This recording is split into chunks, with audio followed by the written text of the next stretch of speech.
Hello बच्चों, तो चलिए इस प्रश्न को पढ़ते हैं। निम्नलिखित प्रत्येक में a माइनस बी संग b माइनस ए ज्ञात कीजिए। a बराबर समुच्चय x comma Y comma Z, b बराबर समुच्चय a comma x comma Y comma D. तो यहाँ पर देखो हमें क्या करना है, a माइनस बी संग b माइनस ए का मान याद करना है। तो प्रश्न में आगे बढ़ने से पहले इस प्रश्न से संबंधित जो मुख्य उदाहरण है उसकी हम चर्चा कर लेते हैं।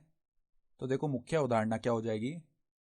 हम जानते हैं कि P माइनस क्यू का अर्थ क्या होता है। देखो इसका अर्थ होता है P समुच्चय है कोई, P समुच्चय के उन अवयवों से बना समुच्चय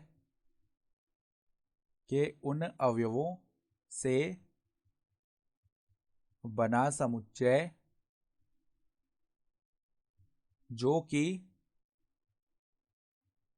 कि Q में उपस्थित नहीं है, यानी Q समुच्चय में उपस्थित नहीं है।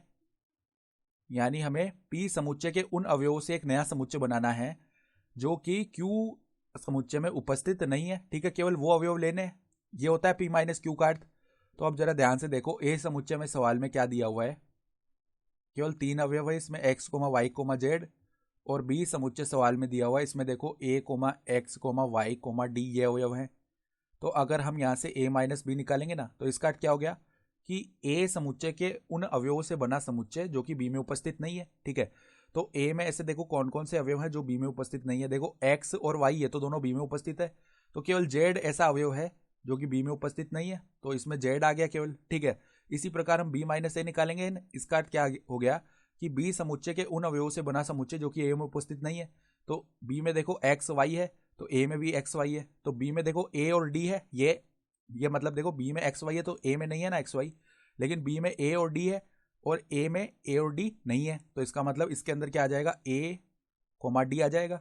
तो अब देखो इन दोनों समुच्चयों का संग करना है। तो संग में क्या होता है कि या तो वो अवयव लेते हैं जो A माइनस बी में आएंगे, या वो अवयव लेंगे जो B माइनस ए में आएंगे, या वो अवयव लेंगे जो मतलब दोनों में आ रहे हैं। तो संग करते समय हम क्या करते हैं, यही अवयव लेते हैं। तो A माइनस बी संग B माइनस ए करेंगे ना, तो ये किसके बराबर आएगा। देखो यहाँ से सारे अवयव आ जाएंगे, a comma D coma Z, ये आ गया इनका संग, और यही हमारा क्या हो जाएगा, उत्तर भी आ जाएगा। ठीक है, तो आशा करता हूँ कि आपको ये प्रश्न समझ में आया होगा। धन्यवाद।